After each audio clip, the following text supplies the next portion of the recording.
Segundo bloque en estas conversaciones necesarias. Recuerda que el programa dura 1 hora y media. Extended play del escenario del poder, stock disponible. Y señor director, cámbiame la música, porque ¿sabe quién volvió con esta canción? Sí, ya saben, ¿ah? Vuelve la Fundación Sol, vuelve la economía a escala humana, vuelve don Marco Kremerman, economista y fundador también, ¿no?, de la Fundación Sol. Marco, nuevamente, bienvenido, ¿eh? Muchas gracias. La economía a escala humana que se nos deshumanizó más que nunca en febrero.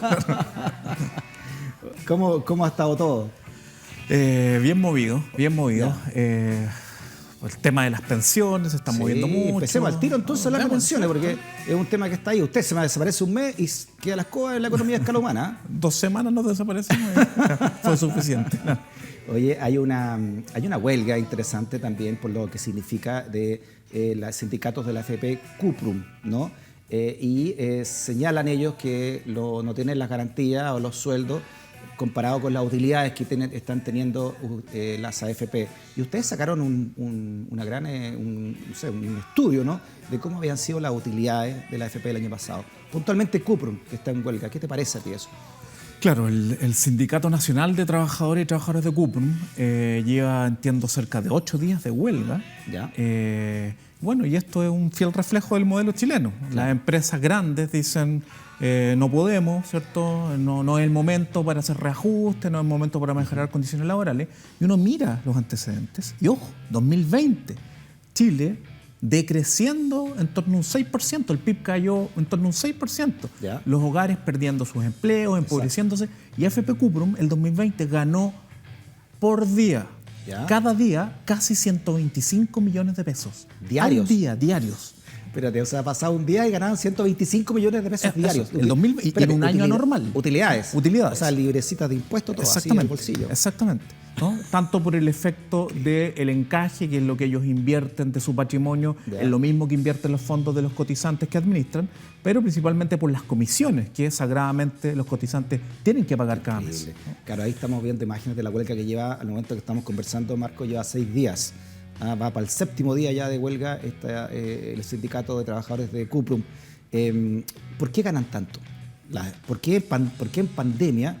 Me imagino que esta ni siquiera es la que más gana, ¿no? Cuprum, o deben haber otras, o andan todas por ahí, no sé. Pero ¿por qué gana tanto? 125 millones de pesos diarios una AFP. ¿Qué negocio hay detrás de eso? Versus lo que se le paga a los trabajadores y lo que se le paga a los afiliados. Así es. Imagínate que esto es un negocio cautivo. Vale decir, independientemente del ciclo económico, si es que el país crece o no crece, ¿ya?, las personas que cotizan, y el único efecto es que algunas personas dejan de cotizar porque pierden su empleo, pero en general el grueso de las personas que cotizan siguen pagando sagradamente su comisión, ¿no?, que es un porcentaje de su remuneración, que oscila entre 1,45 y en torno a 0,6% de la remuneración de las personas. Eso lo pagan todos los meses. Perfecto. Entonces, eso se lo va embolsando permanentemente cada AFP, y al mismo tiempo ellos tienen que invertir el 1% de los fondos que administran de su patrimonio en los mismos instrumentos que invierten los fondos de los cotizantes, y eso también les da utilidad. Pero principalmente en términos históricos, la fuente principal de las utilidades de la AFP son las comisiones que cobran, ¿no? Y por eso, en el año 2020, incluso yendo un poquito más de Cuprum, no sé si recuerdas en diciembre que tuvimos un programa y dijimos, tú decías, ¿cómo es posible que las AFP ganaran casi 900 millones de pesos al día? Ustedes lo pusieron en una gráfica. Mira, ahí está, recordando lo que dijimos en diciembre, ¿no? Estas son las utilidades, si querés lo cuento tú mismo, esto de la Fundación Sol, Marco, son las utilidades diarias de la AFP, más de 1.015 millones por día las gana la AFP. Espérate, en un día ganan 1.000 millones de pesos. Así es. Y quedamos cortos, no sé si recuerdan, en diciembre teníamos los datos hasta septiembre, decíamos en septiembre eran 888 millones de pesos, pero el año 2020 terminó con ganancias diarias de más de 1.000 millones de pesos. Ahí está el caso de Habitat, que salía en la gráfica. Tú me decías, hay AFP que ganan más que Cuprum, que eran 125 millones al día.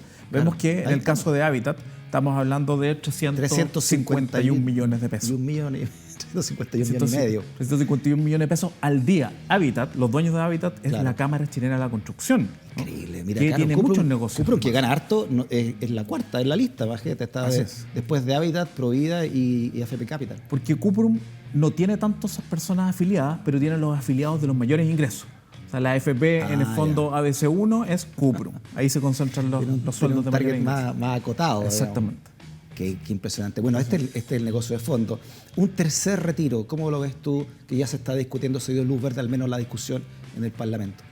A ver, lo hemos conversado también en otras ocasiones. Para nosotros no es una política ideal. O sea, nadie puede celebrar un retiro, que es disminuir tus ahorros previsionales o en una crisis recurrir a tus ahorros para poder llegar a fin de mes. Eso nadie puede celebrarlo a priori. Pero la pregunta sensata, cuando hay discusión de políticas públicas, es cuál es la alternativa a esos hogares. Exacto. Porque uno puede decir, me opongo, porque esa no es una buena política pública. Bueno, ¿y qué pasa con aquellos hogares que hace 6 meses atrás decíamos que el 80% de los hogares estaba pasándolo muy mal? ¿Hoy día es muy distinto acaso?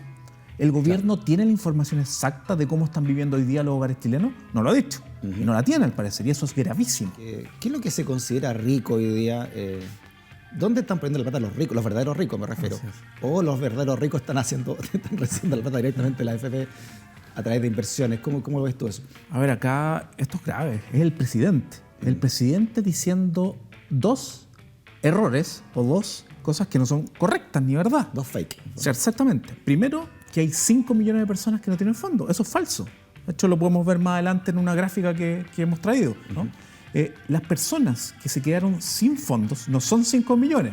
Uno dirá, son 4.950.000, redondeó el presidente. Son 3 millones. O sea, 5 millones no puede ser igual a 3 millones. Es el presidente, no se puede equivocar por 2 millones en un dato, en primer lugar. Y en segundo lugar, la mayoría de las personas que cotiza y tiene fondo en la AFP no son ricos. Entonces, acá, independientemente, insisto, que uno no avala per se la política del retiro, pero es legítimo discutirla cuando hay una política complementaria, estamos hablando de que casi 7 millones de personas, después de los 2 retiros, tiene más de 1 millón de pesos en su cuenta individual. Y por tanto podría retirar 1 millón o más. Y ahí el 95% no son ricos. Por tanto, el presidente no está mintiendo a la ciudadanía, no está diciendo cosas correctas. Sí. Y por tanto ya cuando a esta altura el propio presidente es inexacto, se equivocan 2 millones en el dato y dice que los ricos solamente podrían retirar, cuando estamos hablando de que casi 7 millones de personas podrían retirar más de 1 millón, eso es incorrecto. De hecho, si es que hay una gráfica que habíamos enviado, que es un cuadrito interesante, donde se muestra la distribución. Ahí está. Está a diciembre del 2020, aquí está casi el efecto de los 2 retiros, lo último publicado por la Superintendencia de Pensiones. Muestra qué plata, los saldos que tienen las personas y qué edad tienen las personas. Entonces, por ejemplo, expliquemos. ¿Qué es lo más llamativo de estos números que estamos viendo, Marco? Si te fijas, la última columna dice, al final dice 11.081.000 personas, eso es los afiliados. Perfecto. De la AFP, ¿no? El total de afiliados. Exactamente. Si te fijas en las 2 primeras columnas, la primera dice 1.979.000 personas son las personas que se quedaron en cero. ¿Ya? En cero.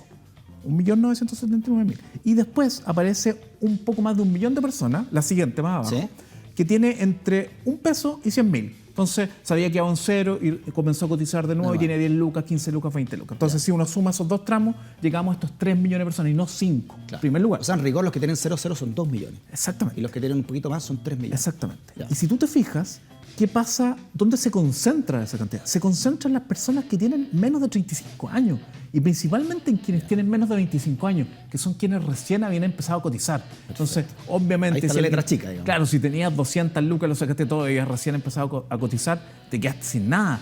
Pero aquí esta distinción entre que solo los ricos son los que tienen ahora fondo y el resto no, eso es falso. De hecho, en esta gráfica se puede concluir algo brutal. O sea, él falta a la verdad. Correcto. O por desconocimiento o por no sé qué. O por omisión. Está faltando a la verdad, al menos de las cifras. Así correcto. Es, de lo que se publica a fines de diciembre, ¿no? Que tiene el efecto del primer retiro y parcialmente del segundo retiro. ¿Y qué uno concluye de ese cuadro? Uno concluye que la mayoría de las personas afiliadas tiene menos de 30 millones de pesos. De hecho, las personas que están a punto de jubilar, las mujeres entre 56 y 60 años, están a 2 años jubilar, los hombres entre 61 y 65, la mayoría, casi el 90% tiene menos 50 millones. Entonces uno diría, bueno, pero bajemos eso, 50 millones, ¿para cuánto me alcanza? Con 50 millones, tú puedes financiar aproximadamente una pensión de 200.000 pesos. ¿No? ¿Cuánto? 200.000 pesos. 200.000 pesos, claro. ¿Con 50 millones? Con 50 millones. Entonces, si el 90% de los afiliados a punto de jubilar no tiene 50 millones, tiene menos de 50 millones, lo que vemos es que la crisis previsional que ya la estamos palpando ahora, vemos las pensiones son bajísimas, lo hemos conversado en múltiples problemas, en 5 o 10 años más, si no se hace una reforma profunda, las pensiones van a seguir bajando. Esto es una crisis, pero que está estallando lamentablemente con todo. Bueno, lo que falta ahí decir es que el señor Sutil es uno de los que recibe también mucho dinero de la AFP en su empresa, ¿verdad? Así es, una de sus empresas recibe inversiones de la AFP y los cotizantes nadie les preguntó, ¿no? Nos entramos después cuando vemos el resumen. Por ley no podemos saber eso. Así es, o sea, lo podemos saber, ¿no? Podemos bajar la información. No podemos saber dónde invierten, digamos. Individualmente, claro, pero el pozo común, uno ve que parte del fondo de cotización está invertido en una empresa de Juan Sutil, entre otras. ¿Han funcionado bien la AFP, dice el señor Sutil? Lo que pasa es que nuevamente acá la información es incompleta y el debate previsional es de menor calidad en Chile. ¿Por qué? Porque la gran pregunta es, ¿las pensiones en el mundo se construyen de acuerdo a un pozo acumulado individual y sobre eso se saca interés y se ve cuánto alcanza la pensión? ¿O la pensión se construye a partir de los años cotizados de las personas y en base a los años cotizados, por ejemplo, yo coticé 30 años, tengo derecho a, la palabra derecho aparece, seguridad social, a un porcentaje del salario promedio que ganaba en mis últimos 10 años, por ejemplo? En general, en la mayoría de los países del mundo, así se construyen las pensiones.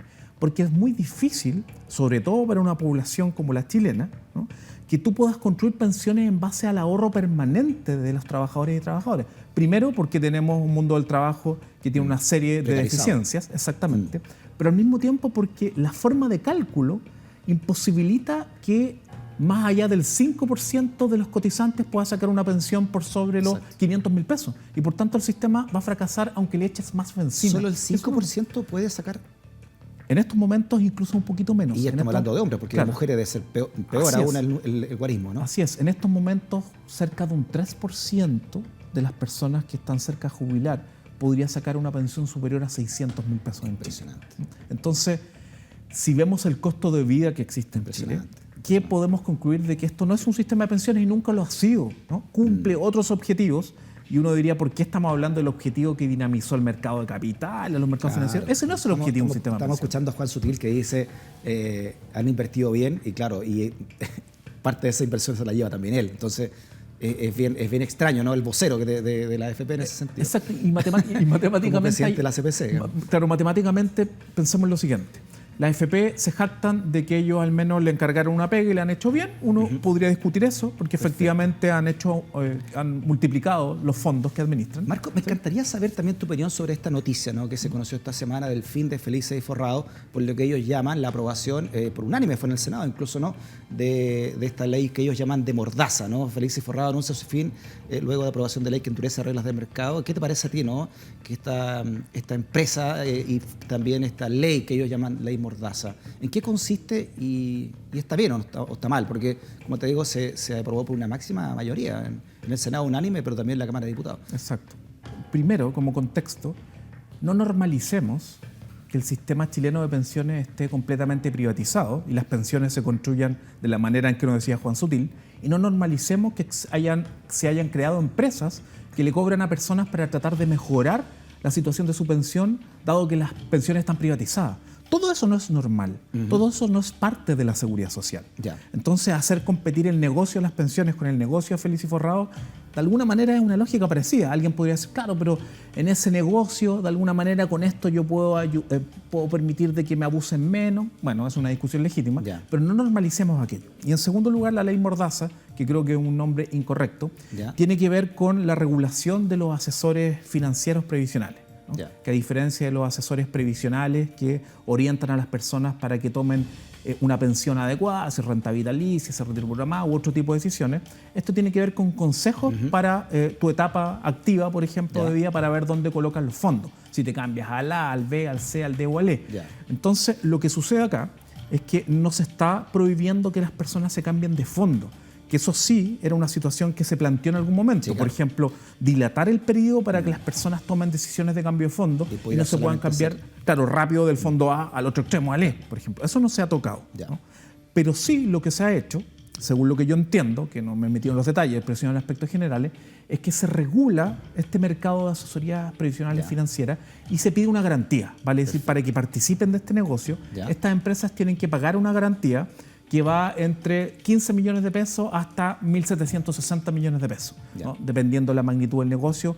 Y yo lo que alcancé a leer es que Feliz y Forrado no está dispuesto a pagar esa garantía a la Superintendencia de Pensiones. Y me imagino no tener intereses cruzados también, ¿no? Pues si te dicen cámbiese a tal parte, ellos no sean parte de ese negocio, ¿no? A través de acciones u otros, ¿no? U otros bienes. Exacto, que es algo que no se ha comprobado, pero efectivamente siempre están los conflictos de interés. No, me refiero en términos generales, no Feliz y Forrado, sino en términos generales, ¿no? Que venga alguien y te diga, oiga, cámbiese a tal parte y yo te digo, yo soy parte también interesada en ese cambio, ¿no? Exacto. Y al mismo tiempo que las sugerencias de cambio, que son pagadas, ¿no? En el fondo, si existe algún perjuicio de las personas que contratan estos servicios, que existe algún tipo de compensación, por eso las garantías. Entonces acá lo que se ha hecho es regular, ¿no? Yo no sé si es bueno o malo, ¿no? Más allá de eso, porque va a depender de cómo opere esto y qué significa en términos concretos. Yo insisto, el tema de fondo, que a veces queda de lado y me parece gravísimo, Freddy, por siempre quedan de lado los temas de fondo, es por qué estamos hablando de esto. ¿Por qué tenemos un sistema de pensiones completamente privatizado y por qué teníamos una empresa, ¿no?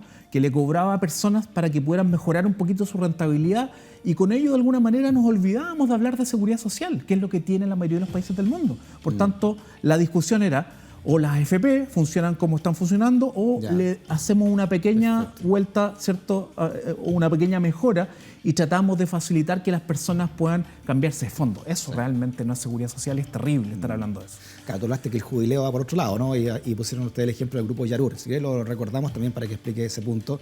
¿Quiénes son realmente los beneficiados con este sistema de pensiones? Exactamente. Aquí lo que hemos dicho en contadas muchas veces, que las pensiones, la mayoría, están por debajo de los 200.000 pesos, pero cuando uno revisa en qué se invierten los fondos de pensiones, uno ve grupos Lux, Ichmate y acá está el Grupo Yarur.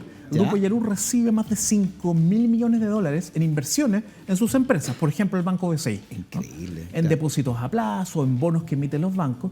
Entonces, finalmente uno ve que esto es un combustible permanente de dinero para los grandes grupos económicos. Y si no cumplió el objetivo de pagar buenas pensiones, ¿por qué ha seguido 40 años? ¿no? El 1 de mayo, fecha bastante particular, se cumplen 40 años del 2021, se cumplen 40 años de funcionamiento de este sistema. Vamos a llegar a los 40 años sin haber tocado a un sistema que no cumplió su objetivo. Impresionante. Oye, 2 puntos del PIB. ¿En cuánto tiempo recibió esto?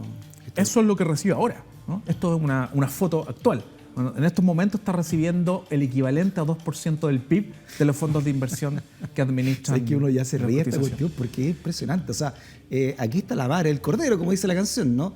La cantidad de fondos, la cantidad de grandes grupos que reciben esta millonada, y este es el grupo que recibe más plata incluso, ¿no? El grupo Lux. El grupo Lux es el que recibe más, y ahí tú entiendes por qué estos grupos de poder quieren mantener la AFP y mueven todos sus medios de comunicación para hacer esto y todas sus redes de poder y todos sus parlamentarios también que tienen varios afines también a estas doctrinas. No sabemos, bueno, me imagino que es por una cuestión de conciencia ideológica, ¿no? Detrás, que es muy válida, ¿no? Pero aquí está el meollo del asunto, ¿no? Y la economía a escala humana, como hay que analizarla, Marco Kremerman. A ver si la próxima semana seguimos entonces, ¿no? Así es. ¿Te parece, no? Y una cosa cortita, lo contraproducente que es. O sea, en los grupos que se invierten, esas empresas deplegan el medio ambiente, prácticas sindicales, compran la política. ¿A alguien le gustaría que su plata fuera invertida en aquello? Eso pasa. Y no son capaces de mejorar a los trabajadores, como está ocurriendo en Cuprum, ¿no? Con 6 días de huelga, van para el 7º día mientras estamos conversando. Tal cual. Gracias, Marco. Hasta la próxima semana. Hasta la próxima. Muy bien. Hacemos una pausa. Seguimos a tercer bloque final del escenario del poder. Stock disponible por VIX. Y como lo ves, por la libre expresión. No te vayas de la sintonía.